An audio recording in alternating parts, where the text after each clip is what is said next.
નમસ્કાર વિદ્યાર્થી મિત્રો, તપોન ગ્રુપ ઓફ સ્કૂલ સંચાલિત આપણી યુટ્યુબ ચેનલ તપોન સાયન્સ એકેડમીમાં હું શિલ્પા મેમ આપ સર્વે વિદ્યાર્થીઓનું હાર્દિક સ્વાગત કરું છું. 12 science chemistry JEE NEET chapter biomolecules lecture 9. ચાલો, લાસ્ટ વિડીયો લેક્ચરની અંદર આપણે યાદ હોય તો ન્યુક્લિક એસિડ જોતા હતા, બરાબર. તો ન્યુક્લિક એસિડ જે છે એમાં આપણે એના જેટલા પણ પાર્ટ્સ છે એ બધા જોયા હતા. Like there are 3 parts. First one is carbohydrate, pentose શર્કરા. Second one is phosphoric acid, બરાબર, મતલબમાં phosphate ion. And the last part is purine or pyrimidine base, બરાબર છે. તો એના બધાના સ્ટ્રક્ચર આપણે જોયા હતા. હવે આપણે કઈ રીતે એને જોડશું કે આપણને આખું ન્યુક્લિક એસિડ મળશે. યાદ હોય તો મેં 2 પાર્ટ કરી દીધા હતા. First for DNA and the second one is for RNA, બરાબર છે. બંને વચ્ચે શું ડિફરન્સ છે એ પણ ત્યારે તમને એક્સપ્લેન કરી દીધું. હવે મારે કાં તો ખાલી DNA ફોર્મ કરવાનું છે ઓર RNA, બરાબર છે. નોર્મલી તમારી બુકમાં આઈ થિંક DNA આપેલું હશે, તો હું અત્યારે RNA ફોર્મ કરીશ, બરાબર. ચાલો, તો ન્યુક્લિક એસિડ,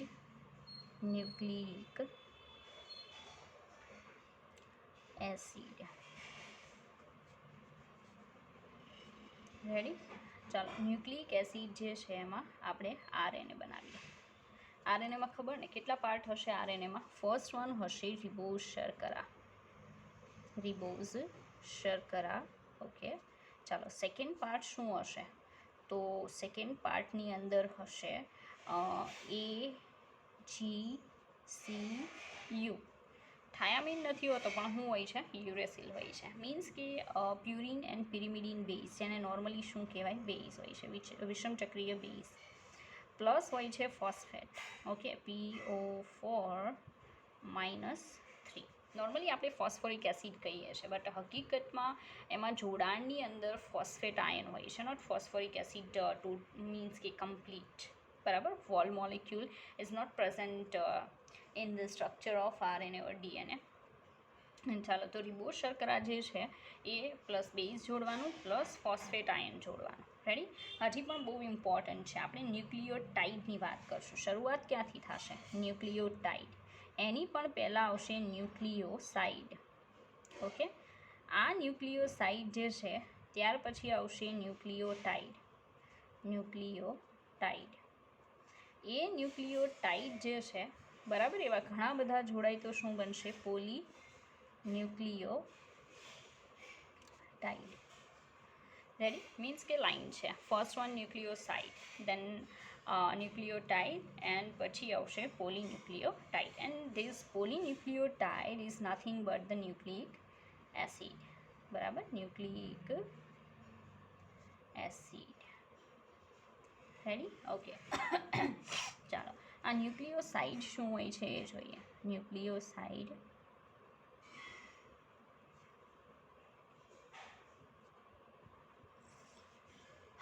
તો ન્યુક્લિયોસાઇડ એટલે ખાલી શર્કરા, બરાબર છે. મારી લખવામાં મિસ્ટેક છે, અહીંયા ગુજરાતીમાં ઓ આવે છે, ન્યુક્લિયોસાઇડ, બરાબર. તો જ્યાં યો છે ને ત્યાં ઓ કરી દેવું, નથિંગ એલ્સ. ચાલો, આમાં પહેલાં શર્કરા પ્લસ બેઝ બંને જોડાય તો એને કહેવાય ન્યુક્લિયોસાઇડ, બરાબર છે.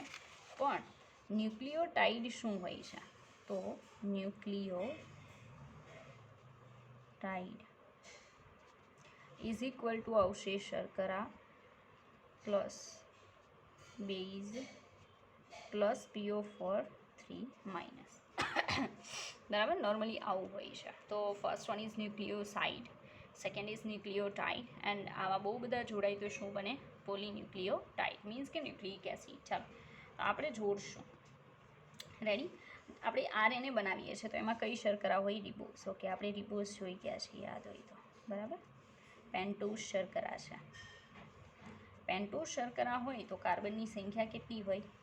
5 હોય ને, બરાબર છે. ચાલો, બીટા ડી રિબોઝ શર્કરા કઈ આવશે? Beta D ribose. રેડી. ચાલો, બીટા ડી રિબોઝ જે છે એની અંદર આ જે ફર્સ્ટ કાર્બન છે એના ઉપર OH ઉપર અને H ક્યાં આવે? નીચે, બરાબર. તો આ જે ભાગ છે ત્યાં હકીકતમાં OH નીકળી જઈને શું જોડાઈ જાય? બેઝ, શું જોડાઈ જાય? બેઝ. એ કંઈ પણ હોઈ શકે, A G C Uમાંથી, બરાબર. નીચે H. સેકન્ડ નંબરનું જે છે એના ઉપર શું આવશે? H. નીચે શું આવશે? OH, બરાબર. આમાં ત્રીજો છે એ સ્પેશિયલ નથી, HOH. રેડી. અત્યારે જ્યારે આપણે ખાલી હજી શું બનાવીએ છીએ? ન્યુક્લિયોસાઇડ, બરાબર છે. તો ન્યુક્લિયોસાઇડ જો બનાવતા હોય તો ઉપર અહીંયા આવશે CH2OH અને અહીંયા શું આવવાનું છે? H. બસ આટલો ભાગ બનશે. તો આટલી શર્કરા છે અને આ છે એ શું જોડાઈ ગયું? બેઝ. એટલે બની ગયું ન્યુક્લિયોસાઇડ. રેડી. હવે આપણે આનું જ ન્યુક્લિયોટાઇડ બનાવીએ. ચાલો. ન્યુક્લિયોટાઇડ જો બનાવવું હોય તો હા, આ લોકોએ તે શું બનાવેલું છે ખબર? RNA ફોર્મ કરેલું છે. રેડી. DNA ફોર્મ કરવું હોય તો ખાલી શું કરવાનું? આ બીજા નંબરનું દેખાય, બરાબર છે, ત્યાંથી ઓક્સિજન કેન્સલ આઉટ કરી દેવાનું. પછી જે બનશે ને એ DNA બનશે. અત્યારે શું બને છે? RNA. રેડી. ચાલો ફરી પાછું દર્શાવું. હવે ન્યુક્લિયોટાઇડ બનાવીએ. રેડી. કાર્બન કેટલા હશે ટોટલ? 5 કાર્બન. ચાલો અહીંયા બેઝ છે, એ તો છે જ. H. નીચે શું આવશે? OH. HOH. હવે અહીંયા ઉપર જે જોડાણ થાય ને, બરાબર છે, એ ફોસ્ફેટ સાથે થઈ જશે, બરાબર. પણ CH2 પછી ઓક્સિજન. રેડી. અહીંયા CH2OH જે હતો ને, અહીંયાનો OH કેન્સલ આઉટ થઈ ગયો, બરાબર છે. અને શું જોડાઈ ગયું? O. કોનો જોડાયેલો હશે? તો ફોસ્ફેટનો. રેડી. ફોસ્ફેટનો જોડાશે અને PO-, અહીંયા પણ O- અને ડબલ બોન્ડ O.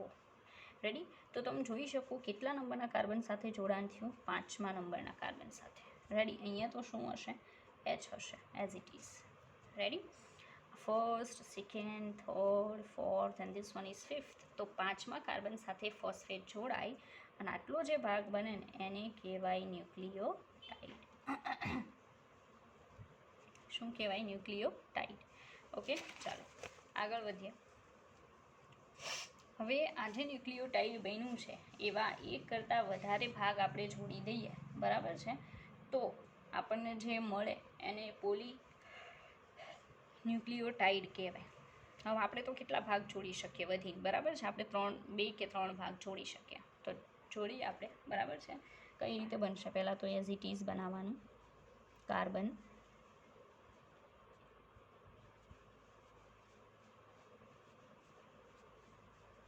અહીંયા શું આવશે? તો base. Ready. As it is અહીંયા શું આવવાનું છે? H. અહીંયા શું આવશે ઉપર? તો H. નીચે OH, બરાબર. First, second, third carbon. અહીંયા શું છે? તો CH2 છે, ઓક્સિજન છે, phosphorus, oxygen minus, double bond oxygen. Ready. ચાલો હવે ત્રીજો કાર્બન દેખાય ને, ત્યાં ઉપર શું હશે? H. પણ આ જે નીચેનો ભાગ છે ત્યાં CH2 સાથે શું જોડાઈ જશે? ઓક્સિજન. ના, OH છે ને, તો CH2 નહીં આવે, ડાયરેક્ટ શું જોડાય? ઓક્સિજન, બરાબર છે. ફોસ્ફરસ, ડબલ બોન્ડ O-, પાછો ઓક્સિજન. પછી અહીંયા શું આવશે? CH2. રેડી. CH2 જે છે એ 5મા નંબરનો કાર્બન છે, એની સાથે જોડાશે અને એ કોની હારે જોડાયેલો હોય? ચોથા કાર્બન હારે. Oxygen, carbon, carbon, carbon. Ready. આવી રીતે આવશે. અહીંયા આમાં નીચે શું આવશે? H, બરાબર. અહીંયા શું જોડાયેલું હશે? બેઝ. ઓકે. H. અહીંયા શું હશે? OH, as it is. અહીંયા પાછું શું હશે? H. અહીંયા પાછું કોનાથી જોડાણ થઈ જાય? જુઓ તો ઓક્સિજનથી, બરાબર. ફોસ્ફરસ, ડબલ બોન્ડ O-, ફરી પાછું ઓક્સિજનથી. આ રીતે. રેડી. તો આજે આખું આપણે બનાવીએ છીએ ને, બરાબર છે, એને શું કહેવાય? આ એક શું બને છે? આપણો ન્યુક્લિયોટાઇડ બને છે. પોલીન્યુક્લિયોટાઇડ, બરાબર છે. પોલીન્યુક્લિયોટાઇડ બને છે. અહીંયા હું ઉપર આ રીતે આમ દર્શાવી દઉં. રેડી. અહીંયા માઇનસ કેન્સલ આઉટ કરી. તો એનો મતલબ એમ કે આખી જે સિરીઝ છે એ સિરીઝ હજી ચાલુ છે. એમાં આ યાદ રાખજો, આ જે જોડાણ થાય છે ને એને કહેવાય ફોસ્ફોડાયએસ્ટર સાંકળ. શું કહેવાય? ફોસ્ફોડાયએસ્ટર સાંકળ, બરાબર. ફોસ્ફોડાયએસ્ટર સાંકળ તરીકે ઓળખવામાં આવે છે, બરાબર. તો જોડાણ ક્યાંથી ક્યાં થાય છે એનો ખ્યાલ હોવો જોઈએ. આજે મેં બનાવ્યું છે, શું બનાવ્યું? RNA. રેડી. એટલે હકીકતમાં આરએનએમાં શું હોય કે આવી બે શૃંખલાઓ છે એકબીજા સાથે જોડાય ત્યારે આરએનએ બને, પણ હકીકતમાં છે આરએનએનો પાર્ટ, બરાબર છે. ચાલો, તો હવે આરએનએ કે ડીએનએ જે પણ હોય છે, હા ચાલો, એની અંદર આપણે શું કરી શકીએ કે મીન્સ કે એક પોલિમર જ બન્યું ને, આરએનએ કે ડીએનએ પોલીન્યુક્લિયોટાઇડ એક પ્રકારનું શું છે, પોલિમર છે, બરાબર. ન્યુક્લિયોટાઇડ ઘણા બધા જોડાય એટલે પોલિમર બન્યું, એ પોલિમરને પોલીન્યુક્લિયોટાઇડ કહેવાય, એટલે એને બીજું શું કહેવાય, ન્યુક્લિક એસિડ. ઓકે ચાલો, તો એમાં કયો ભાગ છે કે જે વારે વારે રિપીટ થયા કરે, કારણ કે તમે પોલિમર જે છે એ આખું સ્ટડી કરી ગયા છો, તો તમને ખ્યાલ છે કે અમુક વસ્તુ અમુક યુનિટ જે છે એમાં વારે વારે રિપીટ થયા કરે, બરાબર છે. તો આમાં કયો ભાગ રિપીટ થયા કરે, તો નોર્મલી શું હોય, શર્કરા, એની ઉપર શું જોડાઈ જાય, બેઝ, વચ્ચે શું જોડાય, ફોસ્ફેટ, પાછું શું આવે, શર્કરા, ઉપર શું આવશે, બેઝ, બરાબર, એની આરે શું આવશે, ફોસ્ફેટ, એમ ચાલુ રહેશે ને આ રીતે, બરાબર છે. તો આમાં એક યુનિટ બનાવવો હોય તો યુનિટ તમે આ રીતે બનાવી શકો, રેડી, આ રીતે. અહીંયા નીચે શું આવી જાય, એન. તો મતલબમાં રિપીટિંગ યુનિટ છે, ફોસ્ફેટ, દેન શર્કરા, શર્કરા સાથે base, then repeat all the things, બરાબર છે. તો આ જે બને છે એને કહેવાય પોલીન્યુક્લિયોટાઇડ, અને એ શું બની ગયું, ન્યુક્લિક એસિડ, ડીએનએ ઓર આરએનએ માટેનું, રેડી. નોર્મલી કેવી કન્ડિશન હોય કે આપણા બોડીની અંદર કોઈ પ્રોટીનનું ફોર્મેશન થવાનું હોય ત્યારે ડીએનએ છે એનો સંદેશો આપશે કોષને, આરએનએ, બરાબર. આરએનએ મેસેજ મેળવશે કે કોઈ પ્રોટીન બનાવવાનું છે, એટલે આરએનએ પછી એ પ્રોટીન બનાવે છે, બરાબર છે. ચાલો, તો આજે તમે જોયું એ ન્યુક્લિક એસિડ હતું. આગળ વધીએ, એક નવો ટોપિક અને લાસ્ટ ટોપિક, બરાબર છે, આપણા ચેપ્ટરનો, એ છે ડીએનએનું દ્વિસર્પિલાકાર બંધારણ. શું આવશે, ડીએનએનું દ્વિસર્પિલાકાર બંધારણ, ડીએનએનું દ્વિસર્પિલ આકારનું બંધારણ.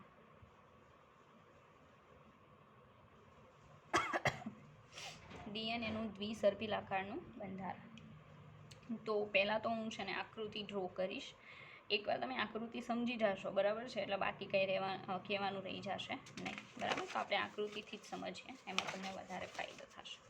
ઓકે ચાલો, આકૃતિમાં આપણે જોઈએ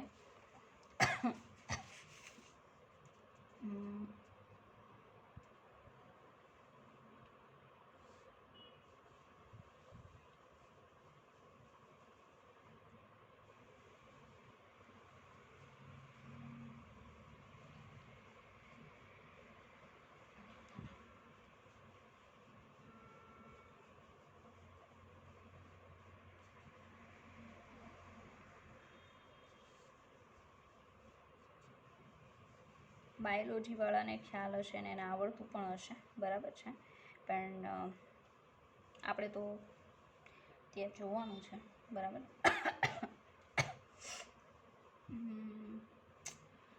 1 મિનિટ. Okay, back.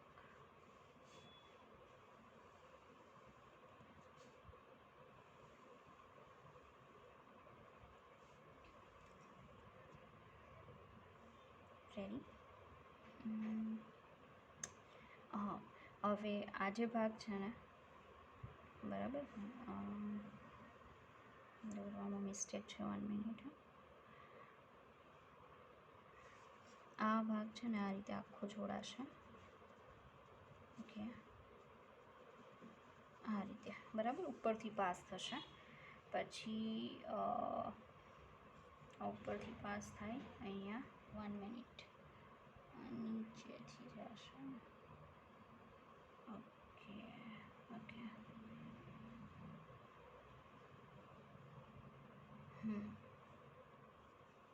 ઓકે ચાલો, પછી આ જે ભાગ છે એ ફરી પાછો આ રીતે આવશે,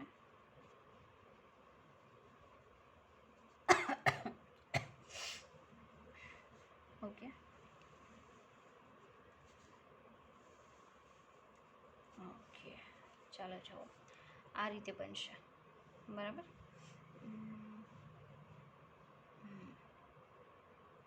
નાવ આ જે પાર્ટ છે એ આમ ઉપરથી આખો પાસ થઈને અહીંયા આવશે. ઓકે, આમાંથી પાસ થઈને આ રીતે. ઓકે, ચાલો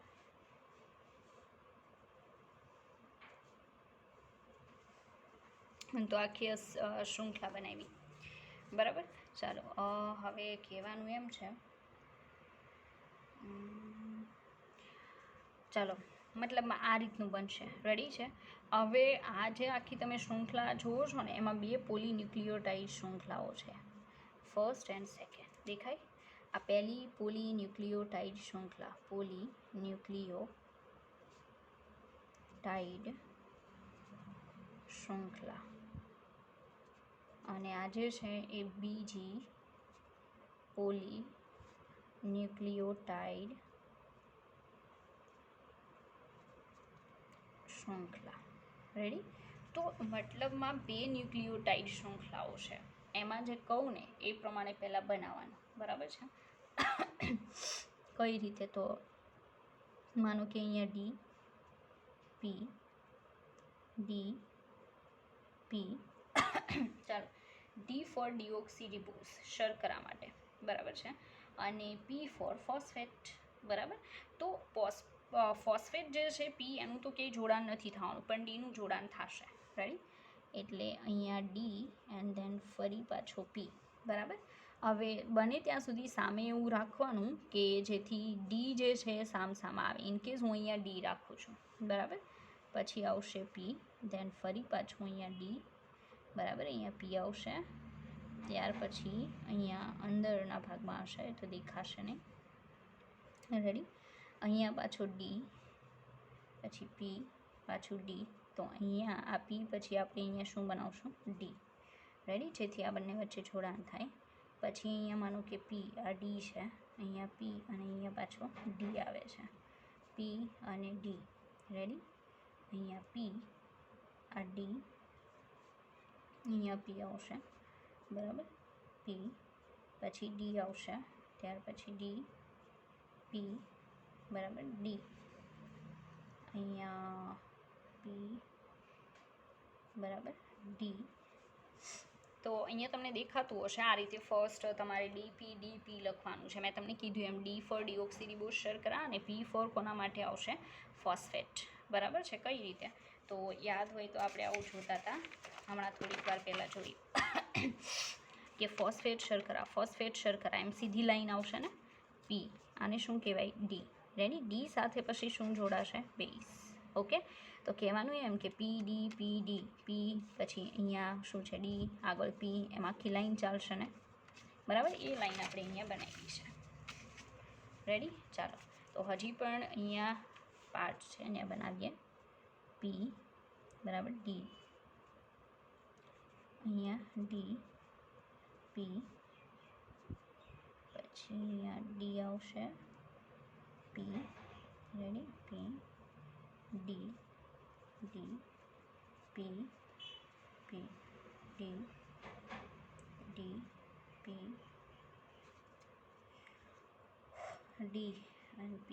Okay, and D here last one. Okay, તો આવું બનશે. બરાબર? તો ટ્રાય કરવી આ ટાઈપનું બનાવવાની. પછી શું કરવાનું છે એ સાંભળજો. હું નોર્મલી જે ઇન્સ્ટ્રક્શન આપું એ સાંભળવી. કે આજે આપણે બનાવીએ ને ડીએનએ છે, સીધી વાત છે. તો ડીએનએમાં જે બેઝ હોય ને, બરાબર છે, એ બેઝ કયા હોઈ શકે? એ, જી અને બીજું સી એન્ડ ટી. આ એજી છે એ કયા પ્રકારના છે અને સી ટી કયા પ્રકારના છે એ ખાસ તમને ખબર હોવી જોઈએ. બરાબર છે? તો એ અને જી છે ને, બરાબર છે, એડેનિન ગ્વાનિન, એ બંને જે છે, રેડી, એ કયા આવશે? તો પ્યુરિન બેઝ છે. કયા છે? પ્યુરિન. જ્યારે સાઇટોસિન થાયામિન છે એ પિરિમિડિન છે. શું છે? પિરિમિડિન. બરાબર? તો એજી પ્યુરિન છે અને સીટી શું છે? પિરિમિડિન છે. રેડી? તો કહેવાનું એમ કે સાંભળજો, કોણ કોણ જોડાય છે એ પહેલાં કહી દો. નોર્મલી જોડાણ જે છે ને એ સી જી વચ્ચે થશે, સી અને જી વચ્ચે થાય, બરાબર, એ અને ટી વચ્ચે થશે. આ ખાસ યાદ રાખવું કે સાઇટોસિન ગ્વાનિન સાથે જોડાય અને એડેનિન છે થાયામિન સાથે જોડાય. બરાબર, જ્યારે એડેનિન થાયામિન સાથે જોડાય ત્યારે વચ્ચે 2 હાઇડ્રોજન બોન્ડ બને. કેટલા બને? 2 hydrogen bond, 2 hydrogen bonds. 2 hydrogen bonds છે એ પોસિબલ બને. જ્યારે સી અને જી વચ્ચે જોડાણ થાય ત્યારે, બરાબર, સાઇટોસિન અને ગ્વાનિન જે છે એની વચ્ચે જોડાણ થાય ત્યારે કેટલા હાઇડ્રોજન બોન્ડથી જોડાણ થાય? 3. તો 3 હાઇડ્રોજન બોન્ડ્સ. બરાબર, તો આ ખાસ યાદ રાખવું. ફરી પાછું એ જી પ્યુરિન બેઝ છે, સીટી પિરિમિડિન બેઝ છે, સાઇટોસિન ગ્વાનિન સાથે 3 હાઇડ્રોજન બોન્ડથી જોડાય, એડેનિન છે એ થાયામિન સાથે 2 હાઇડ્રોજન બોન્ડથી જોડાય. ઓકે, ચાલો આપણે જોડીએ, અહીંયા જોડીએ. ચાલો હવે હું શું કરું કે આ જે એડેનિન છે, શર્કરા છે એની સાથે બેઝ લઈ લઉં એડેનિન. તો એડેનિન સાથે સામે શું આવવું જોઈએ? થાયામિન. બંને વચ્ચે કેટલા હાઇડ્રોજન બોન્ડ બનવા જોઈએ? 2. ઓકે, બની ગયો. અલ્ટરનેટ લઈ શકો, જ્યાં એ છે ત્યાં ટી ચાલે અને ટી છે ત્યાં એ ચાલે, ડઝન્ટ મેટર. પણ એની સામે પછી તમે સી જોડી શકો નહીં ચાલે. રેડી? ચાલો પછી અહીંયા હું લઈ લઉં સાઇટોસિન. સાઇટોસિન જે છે, બરાબર છે, એની સાથે મારે શું જોડવું પડશે? ગ્વાનિન. કેટલા બોન્ડ હશે? 3 હાઇડ્રોજન બોન્ડ થાય. રેડી? ચાલો પછી અહીંયા જોડાણ કરીએ. આ જે ડી દેખાય, બરાબર, થોડોક ડી અહીંયા લઈ લઈએ. તો એ ડી જે છે એનું માનો કે થાયામિન છે, તો આ જે ડી છે એનું શું હશે? થાયામિન હારે એડેનિન. બંને વચ્ચે કેટલા હાઇડ્રોજન બોન્ડ બને? 2 હાઇડ્રોજન બોન્ડ. રેડી? ઓકે, ચાલો પછી આનો આ જે ડી છે ને ગ્વાનિન, આના ડી સાથે શું લઈએ? સાઇટોસિન. કેટલા હાઇડ્રોજન બોન્ડ બને? 3 હાઇડ્રોજન બોન્ડ થાય.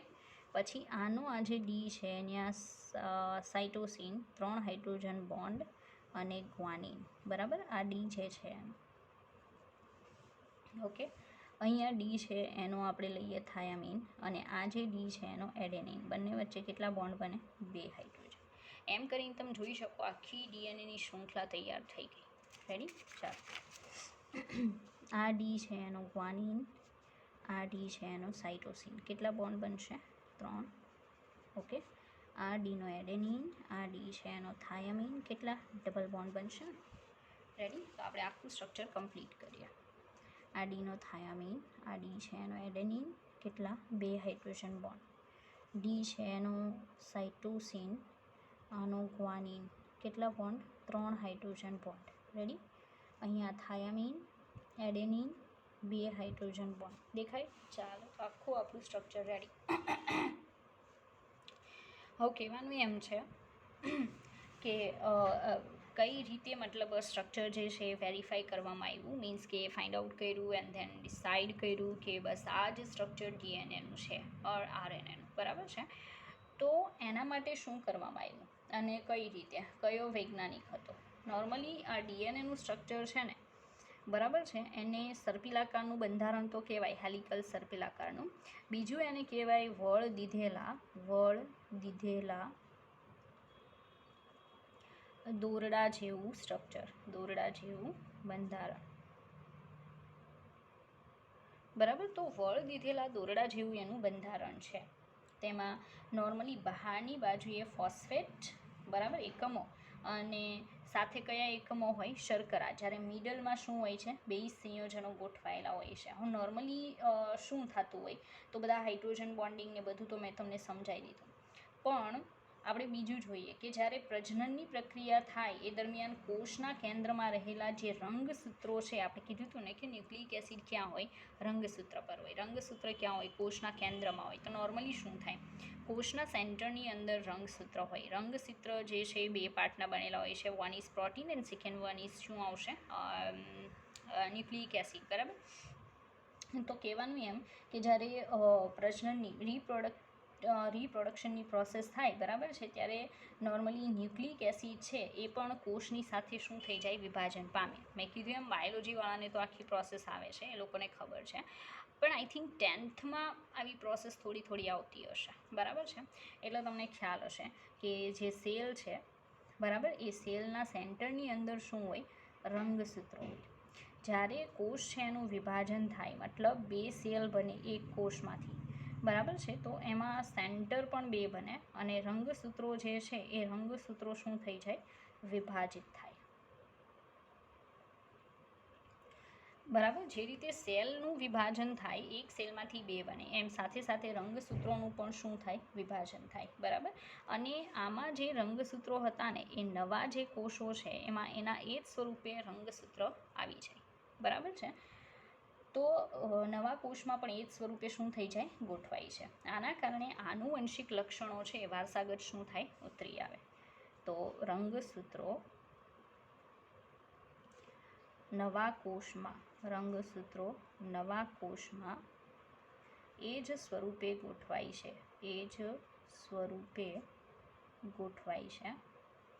જેના કારણે શું થાય? આનુવંશિક લક્ષણો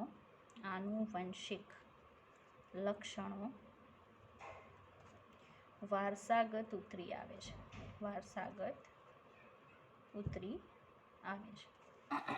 બરાબર. નોર્મલી શું થાય? આનુવંશિક લક્ષણો જે છે એ વારસાગત ઉતરી આવે છે. બરાબર છે.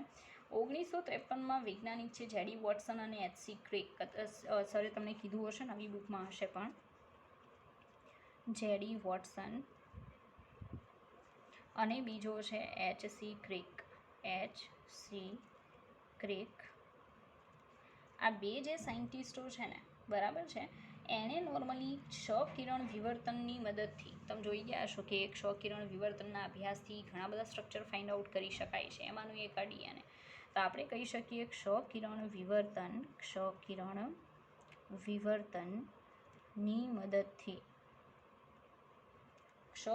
વિવર્તનની મદદથી ડીએનએના દ્વિસર્પિલ આકારના બંધારણને આનો અભ્યાસ કર્યો અને સૂચવ્યું કે આવું સ્ટ્રક્ચર હોય છે. બરાબર. ડીએનએના દ્વિસર્પિલ આકારના બંધારણનો અભ્યાસ કર્યો. બરાબર છે. સ્ટડી કર્યું એના વિશે. તો નોર્મલી હું જાણવા મળ્યું કે બંધારણ જે છે ગોળાકાર સીડી જેવું છે. બંધારણ.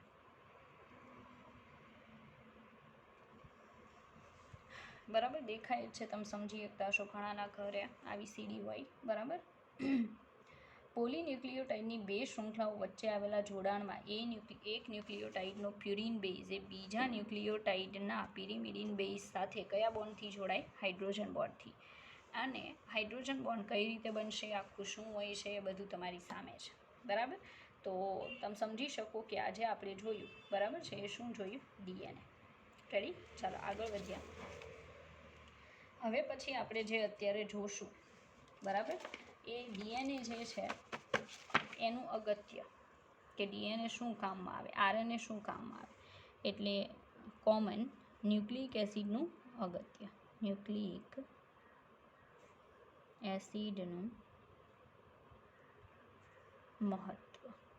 ઇમ્પોર્ટન્સ શું છે ન્યુક્લિક એસિડનો? What is the importance of nucleic acid in our body? What are their functions? બરાબર છે. એના ફંક્શન શું છે એ બધું આપણે જોવાનું છે.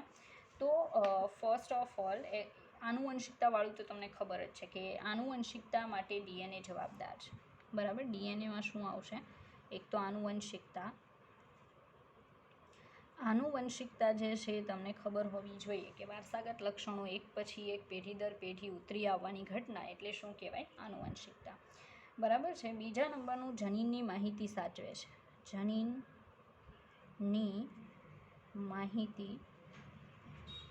સાચવે છે.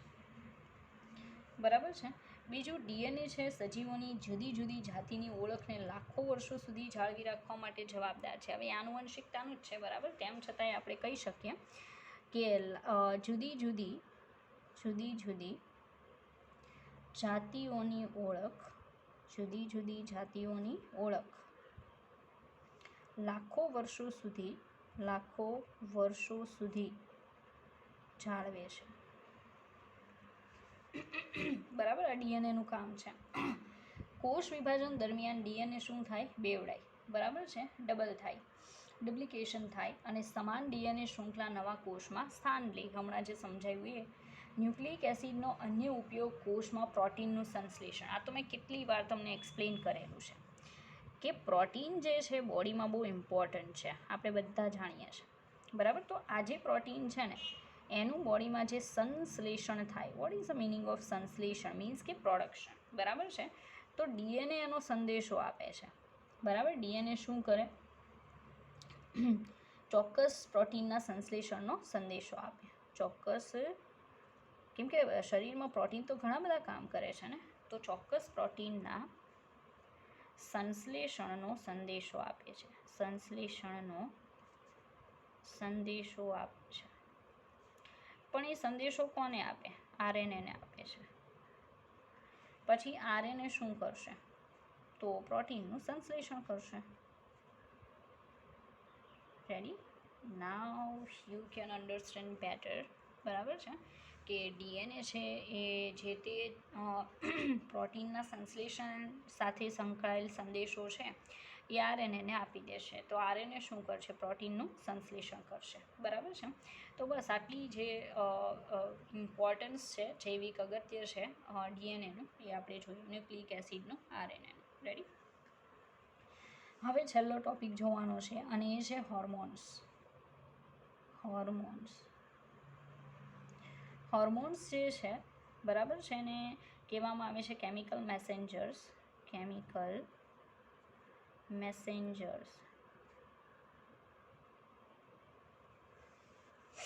બરાબર. અને ઇંગ્લિશમાં એને શું કહેવાય? હોર્મોન્સ. ઇંગ્લિશ વર્ડ ભૂલાઈ ગયો છે હોર્મોન્સનો, બરાબર. હોર્મોન્સ નથી યાદ આવતું. ચાલો આપણે હોર્મોન્સ જોઈએ. નોર્મલી કેમિકલ મેસેન્જર્સ કહેવાય છે, બરાબર, જે તમારે પછી આવશે.